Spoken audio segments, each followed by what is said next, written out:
Hello, and welcome to Ric Rambles On. I'm your host, Rick Croxton. I want to thank you for joining me after such a nice little break of 7 years from the last podcast I've done, which is back in 2014. Uh, the name of that show was The Book Cave. It was an podcast. And this is something I've been thinking about for quite a while, even before The Book Cave ended, was to do a video podcast. Well, some of you know some of the reasons why I ended the podcast. In October 10th of 2013, I had a stroke, and it caused me to drop out of school for the rest of that semester. And I came back the next semester and graduated from the with my associate's degree with honors. After that, I went through quite a bit of stuff.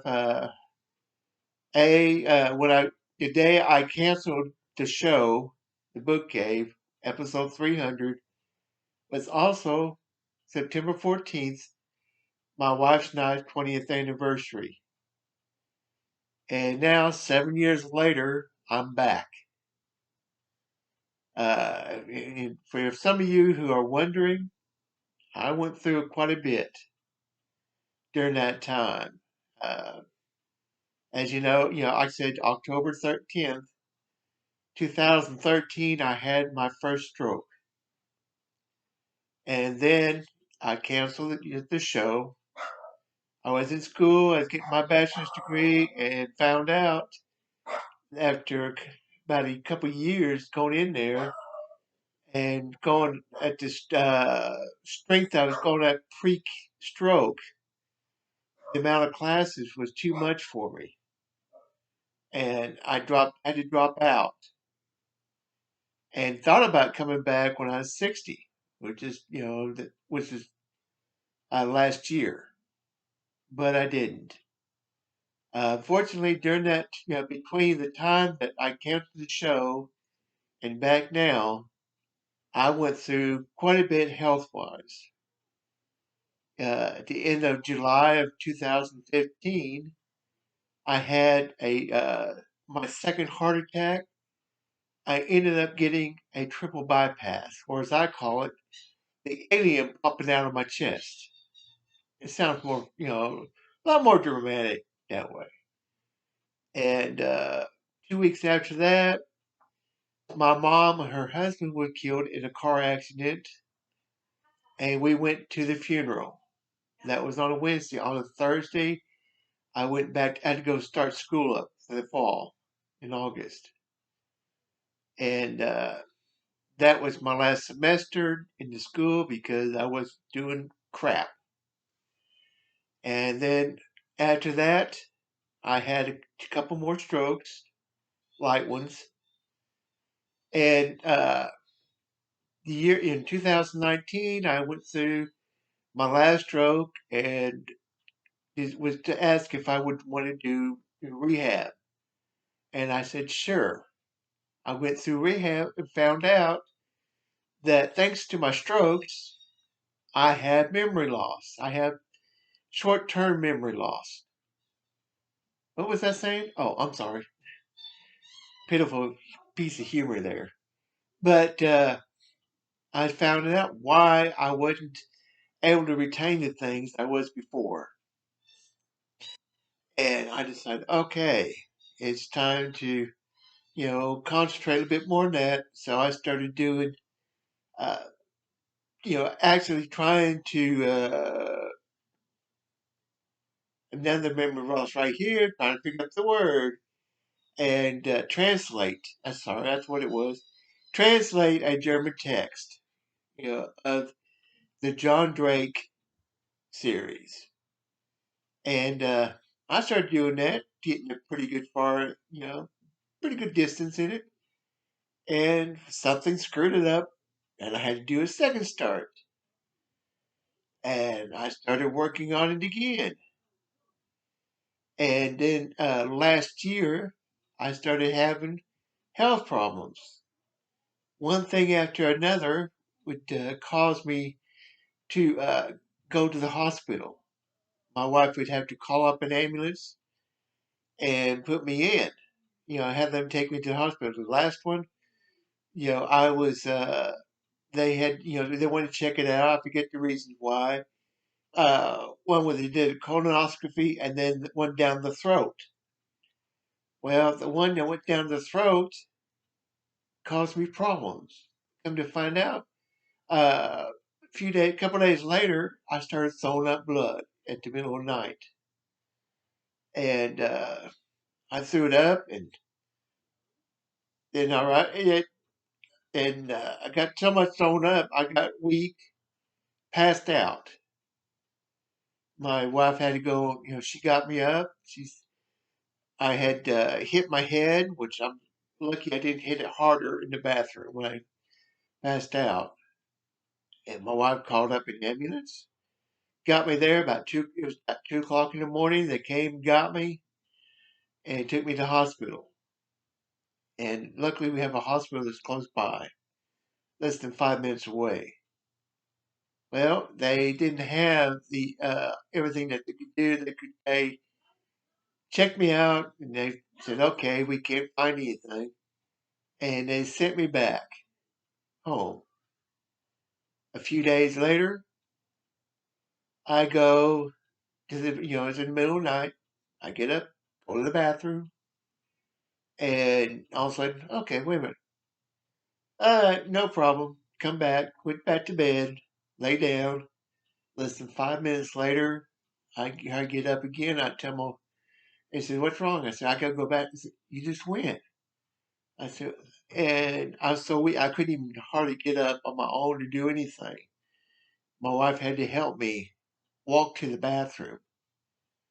And it's like, okay, all of a sudden I'm like, I feel like I'm going to throw up, but nothing happened. And then all of a sudden, next thing I know, my wife says, I just went limp and passed out again. Luckily, she was able to slow down my fall. I'm too big of a guy for her just to catch me.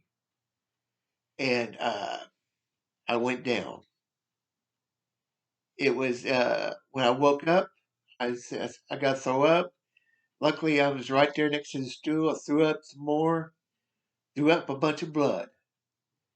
They call up, the ambulance. They come back again, and it happened to be one of the same drivers who was there the last time, which was just a few days before. And he suggested that the Baptist Hospital in Little Rock would be better because they have a specialist there for my problem. I'm not going to say what it was. I can't remember the exact word, the specialist. And they got me there. And when I was there, I looked in there, I was able to see reflection. And at the time, I had a full beard here, all the way around. And my beard hit my chin whiskers were red from blood. I was thinking, oh, wow, 30 Days of Night. You ever seen that vampire movie? Yeah, wicked. Uh, that's what I look like. And they checked me, out there. They gave me a blood transfusion and told me that I lost over half my blood from both times. And they had to go for a second, and something happened. I went got screwed up, and I had to. All of a sudden, now I had to go on oxygen. Well, they got me on oxygen. I went back home, and for a few days after that, it was okay. I was even went to see my pulmonologist, uh, lung doctor. Sorry if I can mispronounce the word, but and the doctor told me, well, we're going to take you off. You don't need the oxygen anymore. I'm like, okay, great. That was on a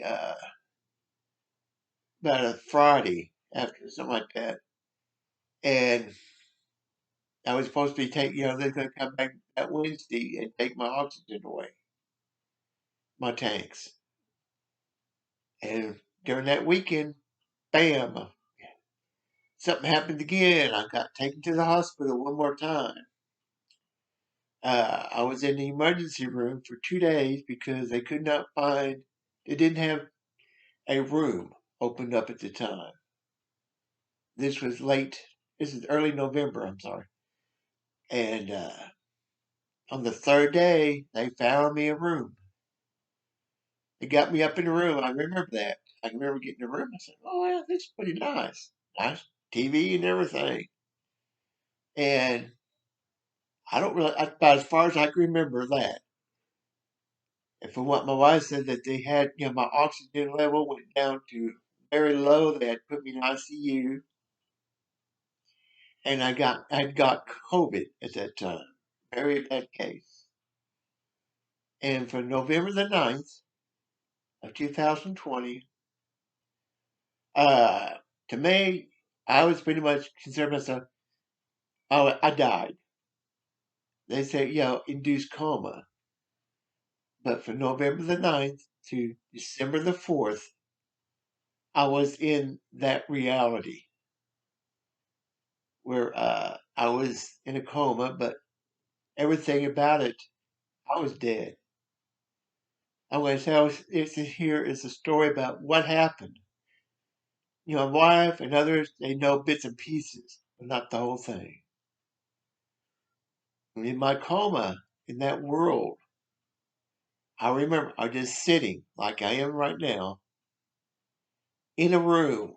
There's big old glass walls off here to my left, and I can look out the wall and see people walking around dressed like doctors and nurses and stuff.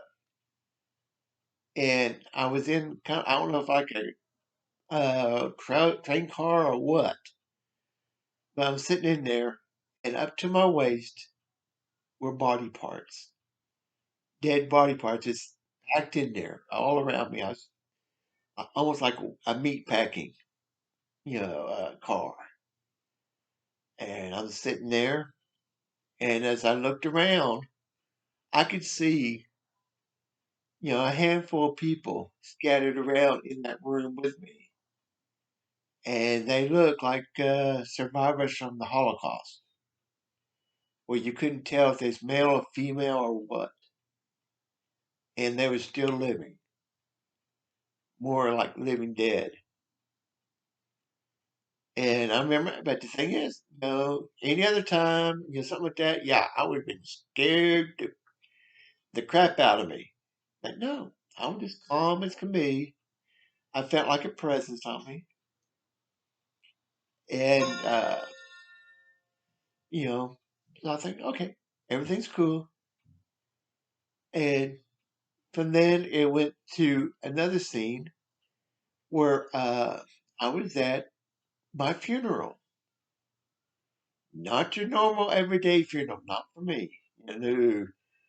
I'm sitting again outside, and there's somebody doing the services, talking out there, and there's a little audience out there.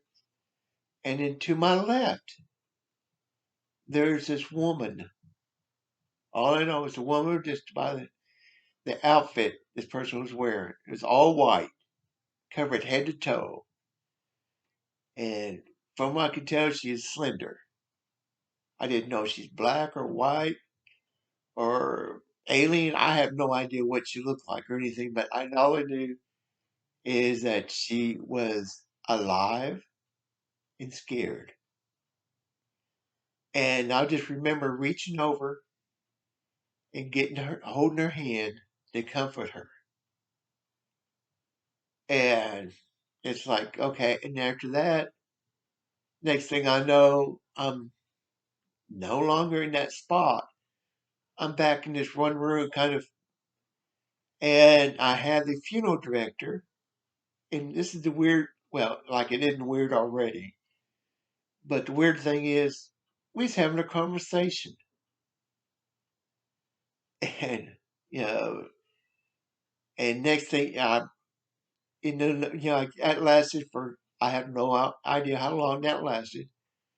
Then I was into a little bitty room, and it's almost like I was in a box where there's, I'm sitting in this chair, and in front of me is a screen playing the credits of my life, and it's at the end where some of the movies where you had like the end credits and it's kind of rolling down and all the things. I'm sitting there and I'm just waiting for, I mean, hey, I'm dead. And the other time I've been freaking out, but no, okay, yeah. My ideal, one of my plans was to live longer than my dad. My dad was almost 61. He was 3 weeks away from his 61st birthday when he passed away. Uh, I was 60 when I was in there. In November, from November 9th to December 4th, I was 60 years old. My birthday for my 61st was May 28th of 2021. So I wasn't going to be as old as he, but I was okay with that. And after a while, I mean, the credits keep on going and going, kind of like this show's doing right now. But also, I remember this woman comes in, this nurse, she comes in there, and every other person that I've seen, it pretty much did not acknowledge my presence. She does. She got there and says, like, hey, hello. And I think, and I'm actually able to, you can hear me. You can tell that says, oh, yes, you're not dead. You're alive. I'm going to get you a doctor in here in just a minute. And then it goes to another scene where I was sitting in this one area. There was a couple of scenes before that, but this is the more important scene. I was sitting in one of my family, and I could see my cousins, my nephews, niece, and all them, my wife, and I'm a ghost. I look just like me, but nobody can see me. The only person who can see or hear me is my wife. And I'm trying to get there. And I'm seeing family members like, okay, that's my family. Now, who are these kids? I had no idea. There's some kids came in there and they're like nephews or cousins or something. And I had no idea who they were there. I still have no idea who they were, but they were just some nephews I have, I guess. And after that, my wife comes, I try to get my wife, but she's, talking to somebody. And what made it really very strange is I see my mom and my dad. And I'm looking, I think, my dad is here. This is weird. He died over 20 years ago. I don't get, it's like, oh no, he just decided, to fake his death. And, so my mom and myself and my sisters, we can actually go on with our life without him around or something. I mean, some ridiculous, explanation. I forget. But then it's, that fades out. I'm in a room again where I'm sitting in his chair, and in front of me, to my right, to my left, are other old chairs. In front of me is a screen, and to the left and right of me are screens too. But I'm the only one sitting in there. And I say, well, because you studied, how to, a foreign language in college, we want you to translate this word here, all these words here, this book on the screen. We need your, expertise in that. Okay, yeah, sure. So they're playing. There's only one little problem. The language is Japanese. I studied German, so I really have really good insight for that one. And then I figured, is this is getting towards the end of my time in my coma? Because I can remember there's one guy comes in there, and I'm like in a cubicle area. He comes up there and was saying stuff, and I go, I want to talk to my wife. He says, okay, fine. So he gets the phone. He gets it, dials the number, gets it, puts it to me, and says, and I go, hello, and I hear this voice, hello, Rick. I just go, who is this? She goes, it's your wife, Deborah. I said, no, it's not. I was going, the thing is, I found out this was actual real. This part, I mean, my wife told me and said, yeah, she's now actually able to, this is the first time she's now able to talk to me in about a month. And I was answering, and I had no clue. And I remember that was on a Friday, December the 4th. I was able to, I'm up, I'm away from my coma. Here comes the nurses and stuff. They have, outfits over them. They got a mask on. They got a face mask. I mean, everything. No way they could get any contamination, and they want to make sure I'm away from my COVID disease. That was on a Friday and Saturday.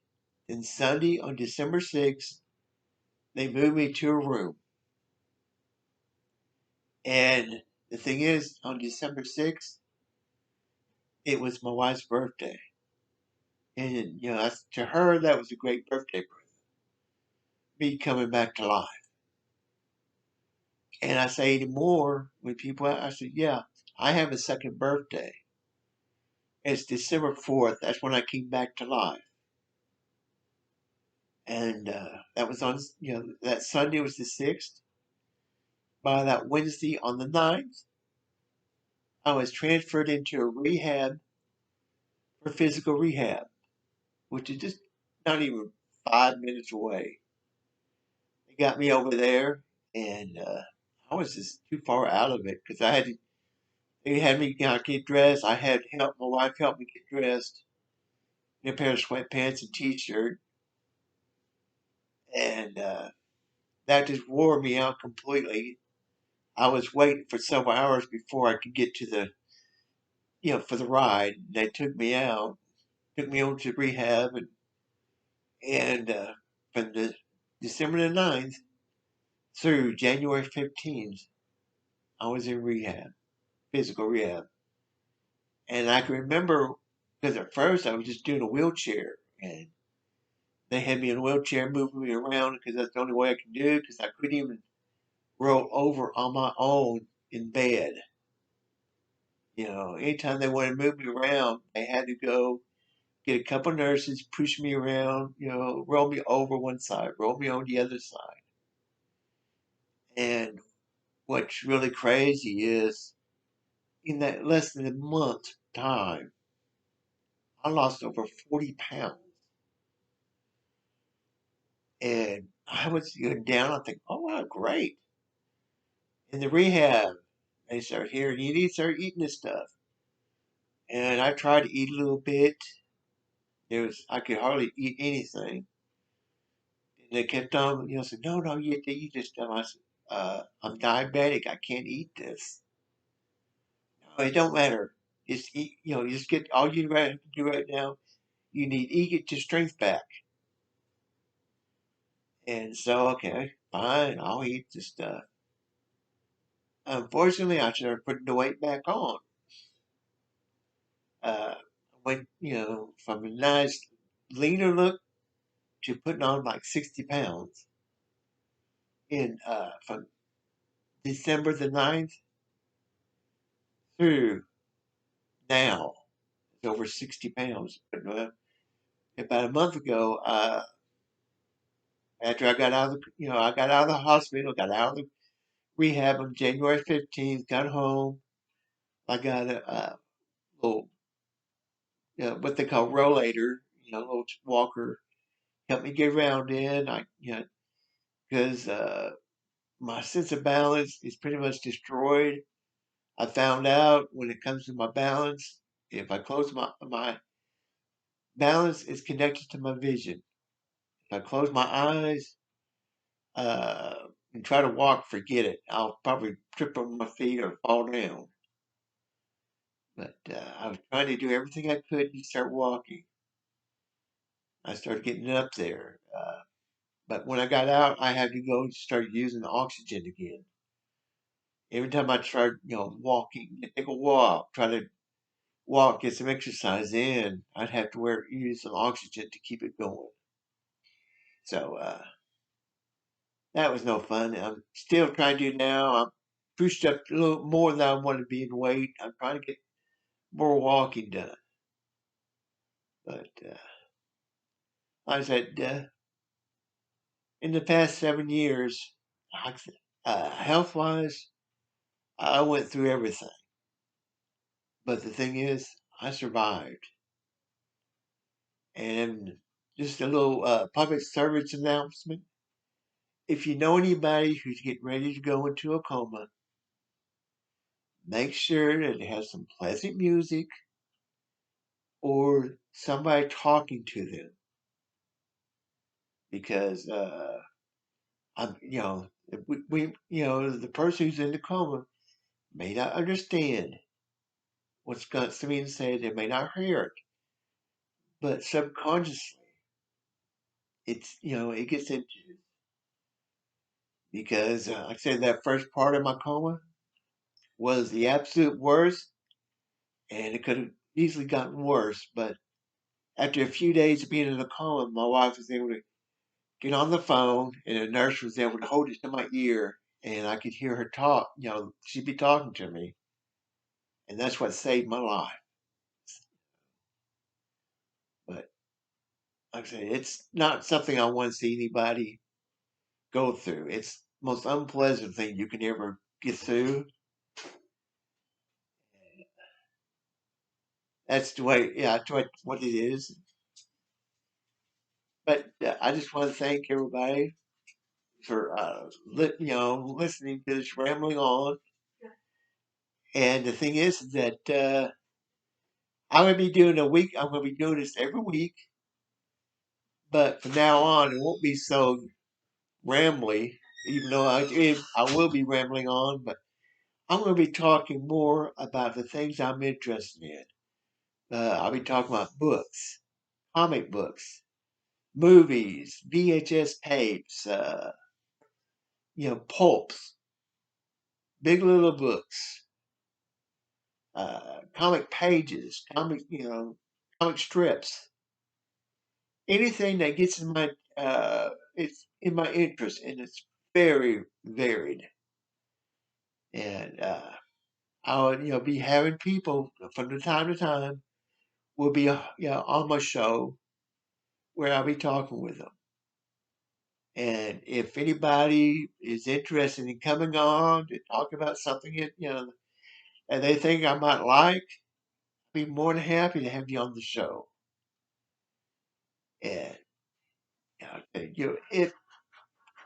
it's a rambling moment here, but for the thing is that from here on, if anybody, if you kind of want to help out, uh, if you want to donate books or comics or something that you think would be unusual, I'd be more than happy to check them out.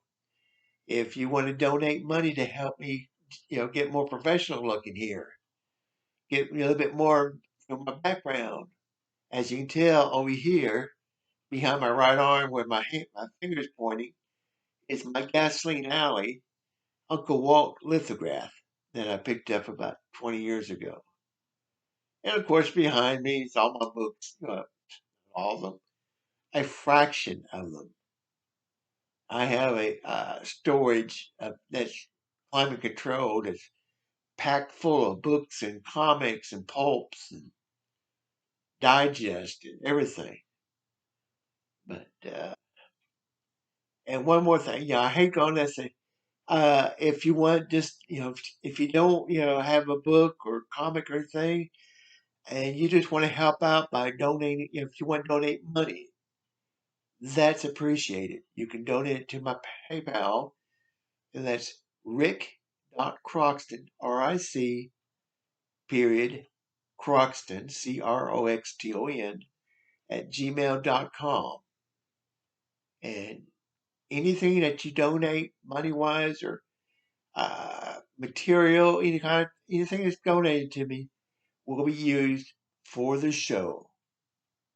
Uh, I'm not interested in getting rich or anything like that. I just like doing the things that I enjoy. And one of them is rambling on. And another thing is having something good to drink with one of my comic or pulp magazine mugs. As you can tell, this is my Dog Savage mug that I got a couple years ago. But every week would be a different mug. And also T-shirts. Right now, I'm wearing my Leonard Skinner shirt, but I have enough T-shirts to wear. As I joke to everybody, I say I got enough T-shirts to wear every single day for a month and never repeat myself. But I'm just going to go ahead and just cut it off here because I'm even rambling on, even to myself, which is pretty bad. But thank you for coming and sticking by with me. And I hope you enjoy it, and I hope we get a whole lot better. Thank you very much, and I'll talk to you next week.